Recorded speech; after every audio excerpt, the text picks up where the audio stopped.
நம்முடைய பிதாவாகிய தேவனிருந்தும் ஆண்டவராயிருக்கிற இயேசு கிறிஸ்துவினும் நம் அனைவருக்கும் இந்த புதிய மாதத்தின் சகல ஆசீர்வாதங்களையும் கர்த்தர் நமக்கு தந்தருள்வாராக. நாம் ஜெபம் செய்வோம். என் கண்மலையும் மீட்பெருமாகிய கர்த்தாவே, அடியுடைய வாயின் வார்த்தைகளும் எங்கள் அனைவருடைய இருதயத்தின் தியானமும் சமூகத்தில் பிரதியாயிருப்பதாக. ஆமேன். கர்த்தருடைய பிரதான கிருபையினாலே கர்த்தர் நமக்கு கிருபையாய் கொடுத்த இந்த 2025 ஆண்டின் 5 மாதங்களை நாம் நிறைவு செய்திருக்கின்றோம். கடவுளுடைய ஒத்தாசையோடு கூட இந்த 6ஆம் மாதத்தின் முதல் நாளிலே ஆண்டவருடைய திருச்சமூகத்திலே வந்து நிற்கின்றோம். ஒருவேளை ஒவ்வொரு மாதம் வருகின்ற பொழுது இந்த மாதம் எப்படிப்பட்டதாக இருக்குமோ என்று சொல்லி நாம் கலங்கி தவித்து கொண்டிருக்கின்றோம்.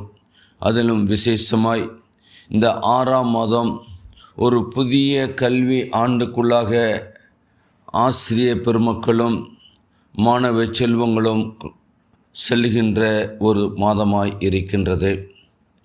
அந்த பிள்ளைகளுடைய தேவைகளை சந்திக்கும்படியாய் பெற்றோர்களும் இந்த நாட்களிலே இந்த புதிய மாதத்திலே அநேக காரியங்களை செய்ய வேண்டிய ஒரு சூழ்நிலைக்குள்ளாக இருக்கின்றோம். இப்படிப்பட்ட சூழ்நிலைக்குள்ளாக நாம் வந்திருக்கின்ற இந்த புதிய ஆண்டிலே கர்த்தர் நமக்கு கிருபையாய் கொடுக்கின்ற வாக்குத்தத்தமுள்ள வசனம், அது தென்னிந்திய திருச்சபை இந்த ஆண்டை ஒரு ஒளி வீசும் ஆண்டு என்று சொல்லி அறிவித்து ஒவ்வொரு மாதமும் நாம் எதிரிலே நாம் ஒளி வீசுவோம் என்று சொல்லி நம்மை அழைக்கின்றதாய் இருக்கின்றது. இந்த மாதம் அறிவாகிய ஒளி வீசுவோம், அறிவாகிய ஒளி வீசுவோம். இதற்கு ஆதாரமாக திருச்சபை கொடுத்திருக்கின்ற திருவசனம் அல்லது இந்த மாதத்தின் வாக்குத்தத்த வசனம், அது அப்போஸ்தலனாகிய பவுல் அடியார் கொரிந்தியருக்கு எழுதின 2ஆம் நிருபம் 4ஆம் அதிகாரம் 6ஆம் வசனம், 2 கொரிந்தியர் 4ஆம் அதிகாரம் 6ஆம் வசனம். இருளிலிருந்து வெளிச்சத்தை பிரகாசிக்கச் சொன்ன தேவன் இயேசு கிறிஸ்துவின் முகத்திலுள்ள தமது மகிமையின் அறிவாகிய ஒளியை தோன்ற பண்ணும் பொருட்டாக எங்கள் இருதயங்களிலே பிரகாசித்தார். எங்கள் இருதயங்களிலே பிரகாசித்தார். ஆம், அன்புக்குரிய பிள்ளைகளே, ஆண்டவரை ஏற்றுக்கொண்ட அல்லது இதை கேட்கின்ற யாராக இருந்தாலும் ஆண்டவர் இந்த மாதத்திலே நம்முடைய இருதயங்களை பிரகாசிப்பார் என்று சொல்லி நாம் விசுவாசிக்க அழைக்கப்படுகின்றோம். அதற்கு காரணம் என்ன? நாம் ஒளியின் பிள்ளைகளாய் இருக்கின்றோம். இனிமேல் இருளிலிருந்து வெளிச்சத்தை பிரகாசிக்கச் சொன்ன தேவன் இந்த நாட்களிலே இயேசு கிறிஸ்துவின் முகத்துள்ள தமது மகிமையின் அறிவாகிய ஒளியை தோன்ற பண்ணும் பொருட்டாக என்று சொல்லி பார்க்கின்றோம். எனவே நாம் இருதயங்களிலே ஒளி வீச, அறிவாகிய ஒளியை வீச நாம் இந்த மாதம் அழைக்கப்பட்டவர்களாய் இருக்கின்றோம். இதை நாம் 3 சிறு தலைப்புகளிலே தியானிக்க பரிசுத்த ஆவியானவர் நமக்கு கிருபை செய்வார். 1, நீதியை பிரகாசிக்க செய்கின்றவராய் இருக்கின்றார். நம்முடைய வாழ்க்கையிலே நீதி செய்ய நம்முடைய இருதயங்களை பிரகாசிக்கின்றார் என்று பார்க்கின்றோம். 2வது, சோதனையை மேற்கொள்ள இருதயங்களை பிரகாசிக்க செய்கின்றார். 3வது, புத்தியாய் செயல்பட இருதயங்களிலே பிரகாசிக்க செய்கின்றார். ஆம், இருதயங்களை பிரகாசிப்பார் என்று சொன்னால் நாம் நீதியையும் சோதனையும் புத்தியையும் நாம் பெற்றுக்கொள்ள இந்த நாட்களிலே அழைக்கப்பட்டவர்களாய் இருக்கின்றோம். நீதியை செய்ய பிரகாசிப்பார். 1 ராஜாக்கள் 3ஆம் அதிகாரம் 3 முதல் 15 வசனங்களை நாம் பார்ப்போம் என்று சொன்னால், அங்கு நடைபெறுகின்ற ஒரு நிகழ்வு நமக்கு தெரிந்த ஒன்று. அங்கு சாலமோன் எகிப்தின் ராஜாவாகிய இருக்கின்ற பொழுது அங்கு நடைபெற்ற காரியம் அங்கு என்ன என்று பார்ப்போம் என்று சொன்னால், அங்கு 3ஆம் வசனம் சொல்லுகின்றது, சாலமோன் கர்த்தரிடத்தில் அன்பு கூர்ந்து தன் தகப்பனாகிய தாவீதின் கட்டளைகளில் நடந்தான். ஆனாலும் அவன் மேடைகளிலே பலியிட்டு தூபம் காட்டி வந்தான். அப்படியே ராஜா பலியிட கிபியோன் போனான். அது பெரிய மேடையாக இருந்தது. அந்த பலிபீடத்தின் மேல் சாலமோன் 1000 சர்வாங்க தகன பலியை செலுத்தினான் என்று பார்க்கின்றோம். ஆம் அன்புக்குரியவர்களே, அங்கு சொல்லப்படுகின்ற காரியம் 7ஆம் வசனம். அங்கு ஆண்டவர் சொல்கின்றார், இப்போதும் என் தேவனாய கர்த்தாவே, தேவரீர் உமது அடியனை என் தகப்பனாகிய தாவீதின் ஸ்தானத்துக்கு ராஜாவாக்கினீரே. நானோவென்றால் போக்கு வரவு அறியாத சிறு பிள்ளையாய் இருக்கின்றேன். அன்புக்குரியவர்களே, இன்றைக்கு கடவுள் நமக்கு மிகப்பெரிய பொறுப்பை கொடுத்திருக்கின்றார். ஆண்டவருக்கு உலகத்திலே நாம் சாட்சியாய் வாழும்படி நம்மை அழைத்திருக்கின்றார். நம் மூலமாய் அநேக ஆத்துமாக்களை அறுவடை செய்யும்படியாய் ஆண்டவர் உங்களையும் என்னையும் அவருடைய பிள்ளையாய் அழைத்திருக்கின்றார். நாம் ஆண்டவருடைய திருச்சமூகத்திலே ஒருவேளை அன்றைக்கு தாவீது சொல்கின்ற பொழுது, அவன் ராஜாவாய் இருந்தாலும் கூட நானோ ஒன்றால் போக்கு வரவு அறியாத சிறு பிள்ளையாய் இருக்கின்றேன். இன்னைக்கு நமக்கு வரக்கூடிய எந்த பிரச்சனைகளாக இருந்தாலும் நாம் அதை அறியாத சிறு பிள்ளைகளாய் இருக்கின்றோம். ஆனால் அங்கு சொல்லப்படுகின்ற காரியம் என்ன?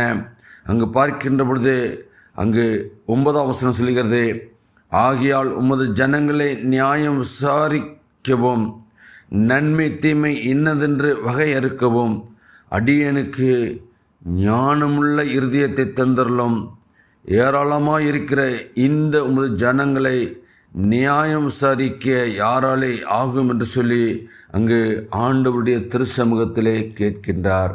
இன்றைக்கி நீங்கள் நானும் எவ்வளவோ வேண்டுதலை செய்கின்றோம், விண்ணப்பங்களை செய்கின்றோம். ஆனால் தாவீது செய்த விண்ணப்பம் ஆண்டவரிடத்தில் கேட்ட வாக்குத்தத்தம் அல்லது வரம் என்று சொல்லலாம். அங்கு பார்க்கின்றோம், ஞானமுள்ள இருதயத்தை தந்தரலும் என்று சொல்லி பார்க்கின்றோம்.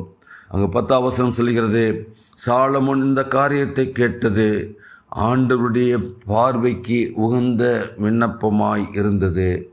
அன்புக்குரியவர்களே, நாம் எவ்வளவோ மன்றாட்டுக்களை ஏறடிக்கின்றோம், விண்ணப்பங்களை ஏறடிக்கின்றோம். ஆண்டவருக்கு உகந்த விண்ணப்பங்களை நாம் ஏறடிக்கின்றோமா என்று நாம் சிந்தித்து பார்க்க அழைக்கப்படுகின்றோம். அன்றைக்கு ராஜாவாகிய தாவீது அவனுடைய வாழ்க்கையிலே ஏதோ கேட்டிருக்கலாம். ஆனால் அங்கு பார்க்கின்ற பொழுது அவன் ஞானமுள்ள இருதயத்தை கேட்கின்றார். இந்த நாட்களிலே உங்களுக்கும் எனக்கும் தேவையான ஒன்று, இதை நீங்கள் நானும் இந்த நாளிலே தாவீது மூலமாய் நாம் கற்றுக்கொள்வது, ஆண்டவருக்கு உகந்த விண்ணப்பத்தை ஏறெடுத்தது போல நீங்களும் நானும் அப்படிப்பட்ட விண்ணப்பத்தை இந்த மாதத்தில் ஏறெடுக்க நாம் அழைக்கப்படுகின்றோம். 11ஆம் வசனம் சொல்கிறது, தேவன் அவனை நோக்கி, நீ உனக்கு நீடித்த நாட்களை கேளாமலும் ஐஸ்வர்யத்தை கேளாமலும் உன் சத்துருக்களின் பிராணனை கேளாமலும் நீ இந்த காரியத்தையே கேட்டு நியாயம் விசாரிக்கிறதுக்கு ஏற்ற ஞானத்தை உனக்கு வேண்டிக் கொண்டபடினால் உன் வார்த்தையின்படி செய்தேன். ஞானமும் உணர்வும் உள்ள இருதயத்தை உனக்கு தந்தேன். இதிலே உனக்கு சரியானவன் உனக்கு முன் இருந்ததும் இல்லை, உனக்கு சரியானவன் உனக்கு பின் எழுவதும் இல்லை என்று சொல்லி அங்கு பார்க்கின்றோம். அன்புக்குரியவர்களே, ஆண்டவர் சொல்கின்ற பொழுது, உன்னுடைய வாழ்க்கையில் நீ நீடித்த நாட்களை கேட்கவில்லை, ஐஸ்வர்யத்தை கேட்கவில்லை, அல்லது உன்னை பகைக்கின்ற சத்துருக்களின் பிராணனை வாங்கும்படி நீர் கேட்கவில்லை. அதற்கு மாறாக நீர் வரக்கூடிய பிரச்சனைகளையும் போராட்டங்களையும் சந்திக்கத்தக்கதான ஞானத்தையும், மக்களை வழிநடத்தக்கூடிய ஞானத்தையும், குடும்பங்களை வழிநடத்தக்கூடிய ஞானத்தையும் நீர் கேட்டிருக்கின்றீர் என்று சொல்லி அங்கு பார்க்கின்றோம். இன்றைக்கு நீங்கள் நானும் அப்படிப்பட்டவர்களாய் இருக்க இந்த மாதத்திலே ஆண்டவர் உங்களையும் என்னையும் அழைக்கின்றார். எனவே நீதி செய்ய, நீதி என்று பார்க்கின்ற பொழுது 1 யோவானிலே பார்க்கின்றோம். 1 யோவான் 5ஆம் அதிகாரம் 14ஆம் வசனம் இப்படியாக சொல்கிறது, அநீதி எல்லாம் பாவம்தான், அநீதி எல்லாம் பாவம்தான். இன்னைக்கு அநீதியை செய்து கொண்டிருக்கின்ற மக்கள் மத்தியிலே நாம் வாழ்ந்து கொண்டிருக்கின்றோம். ஆனால் நாம் நீதியோடு கூட வாழ அழைக்கப்படுகின்றோம். அநீதி செய்கின்றவர்கள் தாங்கள் பாவம் செய்கிறோம் என்று சொல்லி அறியாதபடி வாழ்ந்து கொண்டிருக்கின்றார்கள். பாவத்தின் சம்பளமாகிய மரணத்தை அவர்கள் மேற்கொள்வார்கள் என்று சொல்லி அறியாதபடி வாழ்ந்து கொண்டிருக்கின்றார்கள். ஆனால் அன்புக்குரிய தேவ ஜனமே, அன்புக்குரிய தேவ பிள்ளைகளே, நீங்கள் எந்த சூழ்நிலையிலும் நீதியோடு கூட இருங்கள். நீதி நீதியுள்ள தேவனை ஆராதிக்கின்ற நீங்கள் அவர் நீதி செய்கின்றவர், அவர் நீதியை அருளுகின்றவர் என்பதை அறிந்து கொள்ளவும், அவர் வருகின்ற பொழுது அவர் நியாயம் விசாரிப்பார், அவர் நீதி உள்ளவர்களுக்கு கர்த்தர் அவர்களுக்கு உற்ற துணையாய் இருக்கிறார் என்பதை நாம் அறிந்து கொள்ள அழைக்கப்பட்டவர்களாக இருக்கிறோம். எனவே அப்படிப்பட்ட ஒரு வாழ்க்கையை இந்த மாதத்திலே நீங்கள் நானும் நீதி செய்ய நம்முடைய இருதயங்களிலே அவர் வெளிச்சத்தை பிரகாசிக்க பண்ணியிருக்கிறார் என்று சொல்லி அறிந்து ஆண்டவருக்கு நன்றி செலுத்துவோம். இரண்டாவதாக, சோதனையை மேற்கொள்ள இருதயங்களே பிரகாசிப்பார். நம்முடைய இருதயங்களிலே அவர் எதற்காக வருகின்றார்? சோதனையை மேற்கொள்ள. நமக்கு சோதனை இல்லை என்று சொல்லி யாரும் சொல்ல முடியாது. நம்முடைய வாழ்க்கையிலே சோதனை எப்படி வருகிறது என்பதை நாம் அறியோம். யார் நம்மை சோதிக்கிறார்கள், யாரை நாம் நம்புவது என்று சொல்லி நாம் வாழ்ந்து கொண்டிருக்கின்றோம். ஆனால் நம்புக்குரியவர்களே, யாக்கோப்பு 1ஆம் அதிகாரத்திலே பார்க்கின்ற பொழுது அங்கு 2 முதல் 8 வசனங்களிலே அங்கு சோதனையை மேற்கொள்வ எப்படி என்று சொல்லி அங்கு கொடுக்கப்பட்டிருக்கின்றதை நாம் பார்க்கின்றோம். 2ஆம் வசனம் சொல்கிறது, என் சகோதரரே, நீங்கள் பலவிதமான சோதனையில் அகப்படும் போது உங்கள் விசுவாசத்தின் பரீட்சையானது பொறுமையை உண்டாக்கும் என்று அறிந்து அதை மிகுந்த சந்தோஷமாய் எண்ணுங்கள் என்று சொல்லி பார்க்கின்றோம்.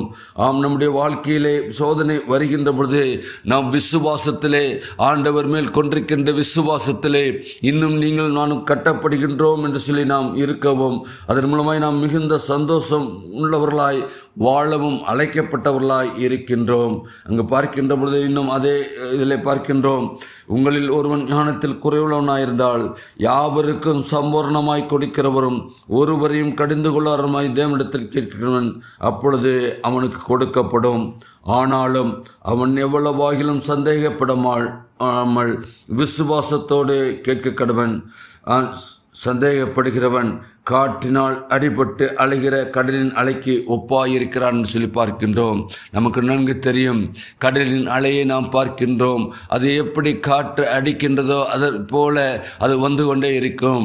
ஒரு சில நேரங்களிலே அலை சிறியதாக மெதுவாக வரும்.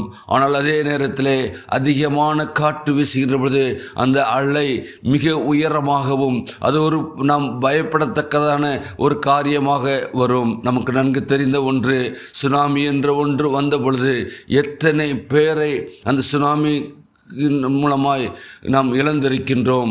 அது எவ்வளவு பெரிய காற்று வந்து அலையாய் வந்து அநேகரை வாரிக்கொண்டது என்று நாம் அறிந்திருக்கின்றோம்.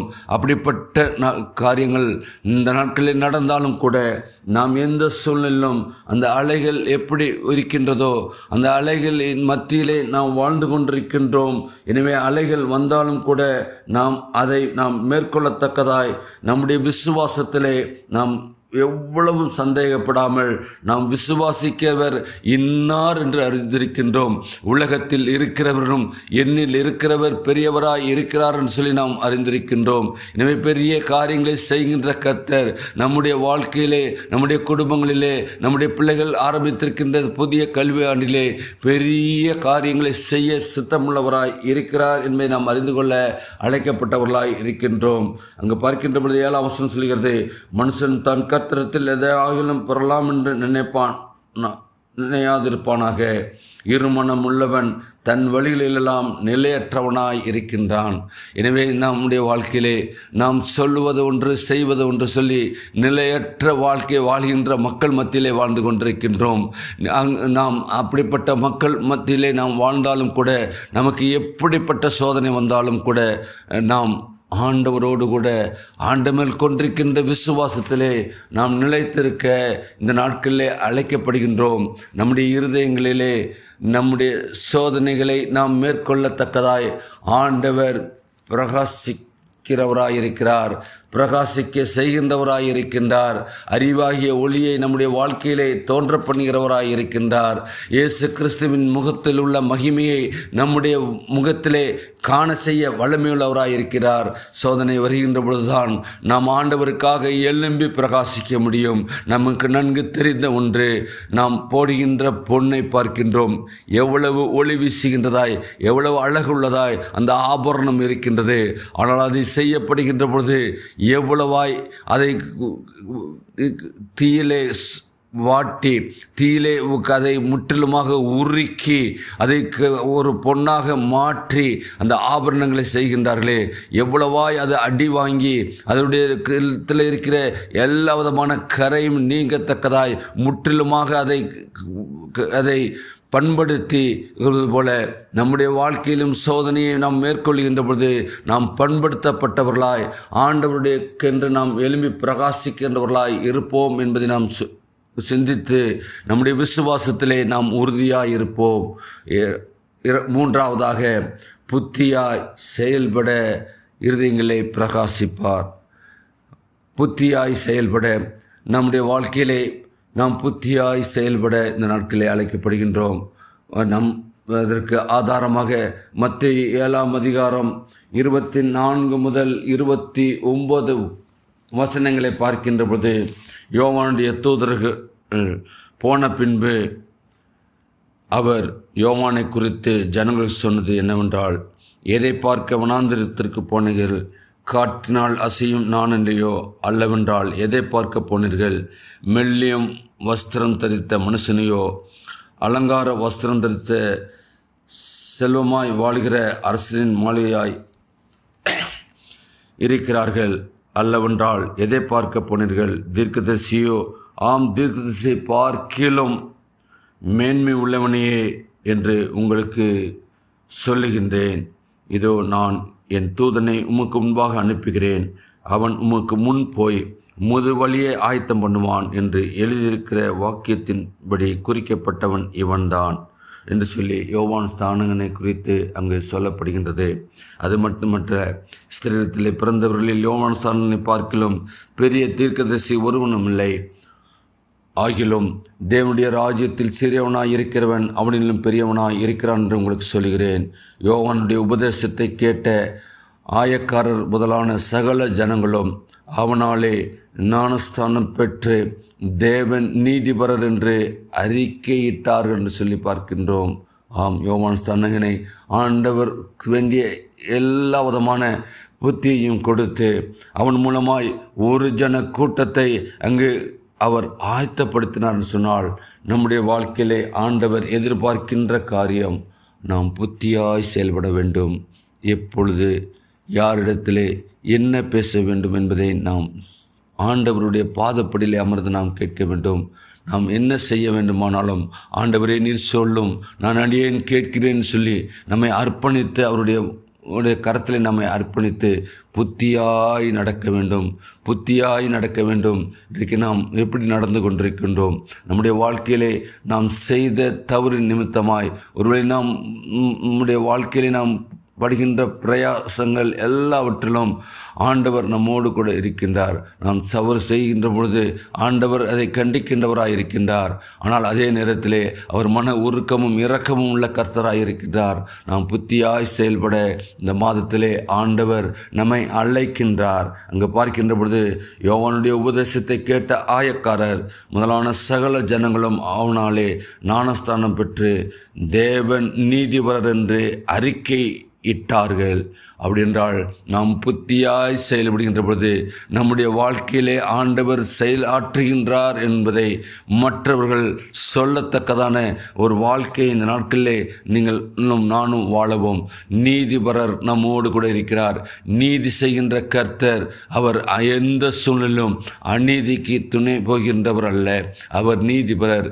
நீதி பாதையிலே நம்மை நடத்துகின்றார்.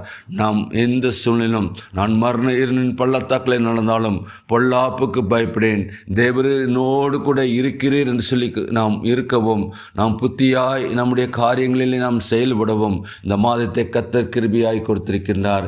எனவே அன்புக்குரியவர்களே, ஆண்டவர் தேவன் இயேசு கிறிஸ்துவின் முகத்தில் உள்ள அந்த மகிமையின் அறிவாகிய ஒளியை தோன்ற பண்ணும் பொருட்டு எங்கள் இருதயங்களிலே பிரகாசித்தார் என்று சொல்லி அப்போஸ்தலனாகிய பவுல் அறிக்கை இடுகின்றது போல நீங்களும் நானும் நம்முடைய வாழ்க்கையிலே எங்கள் இருதயங்களிலே பிரகாசித்தார் என்று சொல்லி நம்முடைய வாழ்க்கையை ஒரு பிரகாசிக்கின்ற வாழ்க்கையாய் இருக்கவும் நாம் நீதி செய்ய நம்மை பிரகாசிக்க செய்திருக்கின்றார்.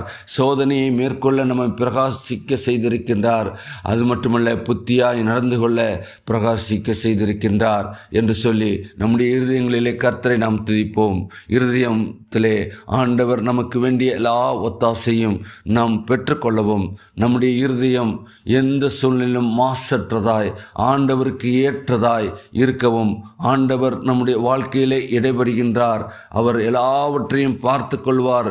ஆரம்பித்திருக்கிற புதிய ஆண்டிலே ஆண்டவர் நமக்கு வேண்டிய ஒத்தாசையும், புதிய கல்வி ஆண்டிலே வேண்டிய ஆசிரியர் பெருமக்களுக்கும் மாணவ செல்வங்களுக்கும் வேண்டிய எல்லா விதமான ஒத்தாசையும், அவருடைய எல்லா விதமான கையின் பிரயாசங்களையும், அவருடைய ஒவ்வொருடைய பிரயாணங்களையும் ஆண்டவர் இந்த மாதத்திலே வாய்க்க பண்ணுவார். அப்படியாக குடும்பங்களையும் கட்டி எழுப்புகின்ற கர்த்தர் இந்த மாதத்திலே புதிய குடும்பங்களையும் கட்டி எழுப்பி ஆண்டவருக்கு உகந்த ஒரு வாழ்க்கை வாழ இந்த நாட்களிலே அவர் நம்மை அர்ப்பணிப்போம்.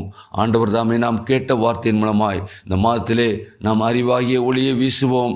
நிச்சயமாக ஆண்டவர் நம்மோடு கூட இருக்கின்றார். அவர் மாறாதவர். அவர் வாக்கு கொடுத்த கர்த்தர், வாக்கு மாறாதவர், வாக்கு தத்துவத்திலே உண்மையுள்ள கர்த்தர். நம்ம கொடுத்த வாக்கு தத்துவத்தை எல்லாம் நம்முடைய முற்பதாக்கள் சுதந்திரித்தார்களே, அதே போன்ற நீங்களும் நானும் சுதந்திரித்து இந்த உலகத்திலே வாழ உங்களுக்கும் எனக்கும் இந்த புதிய ஆண்டில், இந்த புதிய மாதத்திலே ஒத்தாசை செய்வாராக. ஆமேன். ஜெபம் செய்வோம். மகா கிருபையும் இரக்கமுள்ள கர்த்தாவே, நீர் எங்களுக்கு கிருபியாய் கொடுத்த ஜீவனுள்ள வார்த்தைக்காக நன்றியோடு மித்திருக்கிற ஸ்தோத்திரிக்கிறோம். ஆரம்பித்திருக்கிற புதிய ஆண்டிலே கர்த்தாவே, நீர் எங்கள் இருதயங்களிலே பிரகாசிக்க செய்கின்ற கர்த்தர். கர்த்தாவே, நீர் கர்த்தாவே மகிமையின் அறிவாகிய ஒளியை தோன்ற பண்ணும் பொருட்டாக என்று சொல்லி நாம் பார்க்கின்றோம். எங்களுடைய வாழ்க்கையிலே கர்த்தாவே, நாங்கள் உமக்கு மகிமை சேர்க்கின்ற பிள்ளைகளாய் நாங்கள் வாழ எங்கள் ஒவ்வொருவரையும் அர்ப்பணிக்கின்றோம். நீர் பொறுப்படுத்திக் கொள்ளும். எல்லா சூழ்நிலையிலும் நாங்கள் செய்கின்ற ஒவ்வொரு காரியங்களிலும் துதி, ஸ்தோத்திரங்கள், மகிமை எல்லாம் உமக்கே செலுத்துகின்றதா இருக்க எங்களுக்கு கிருபையாய் நீர் பிரேசம் ஜெபிக்கிறோம். ஜீவனுள்ள நல்ல பிதாவே, ஆமேன். பரமண்டலங்கள் பிதாவே, உடைய நாமம் பிரஸ்தப்படுவதாக, உடைய ராஜ்யம் வருவதாக, உடைய சித்தம் பரமண்டலத்தில் செய்யப்படுவது போல் பூமியில் செய்யப்படுவதாக. அன்றுள்ள ஆகாரத்தை தாரும். எங்களுக்கு விரோதமாய் குற்றம் செய்வர்கள் நான் மன்னிக்கிறது போல எங்கள் குற்றங்களை மன்னியும். எங்களை சோதனைக்குள் பிரவேசிக்க பண்ணாமல் தீமன் சிரித்துக் கொள்ளும். ராஜ்யம், வல்லமையும் மகிமையும் என்றென்றைக்கும் உம்முடையவில்லை. ஆமேன். நம்முடைய ஆண்டவராகிய இயேசு கிறிஸ்துவினுடைய கிருபையும், பிதாவாகிய தேவனுடைய அன்பும், பரிசுத்த ஆவியானுடைய ஐக்கியமும், பாதுகாப்பும், பராமரிப்பும், வழிநடத்தலும், சமாதானமும் நம் அனைவரோடும் இந்த புதிய மாதத்திலே நீடித்து நிலைத்திருப்பதாக. ஆமேன். என் ஆத்துமாவே கர்த்தரை ஸ்தோத்திரி, என் முழுமே பரிசுத்த நாமத்தை ஸ்தோத்திரி. என் ஆத்துமாவே கர்த்தரை ஸ்தோத்திரி, கர்த்தர் செய்த சகல உபகாரங்களையும் மறவாதே. ஆமேன். ஆமேன். ஸ்தோத்திரம். Praise the Lord.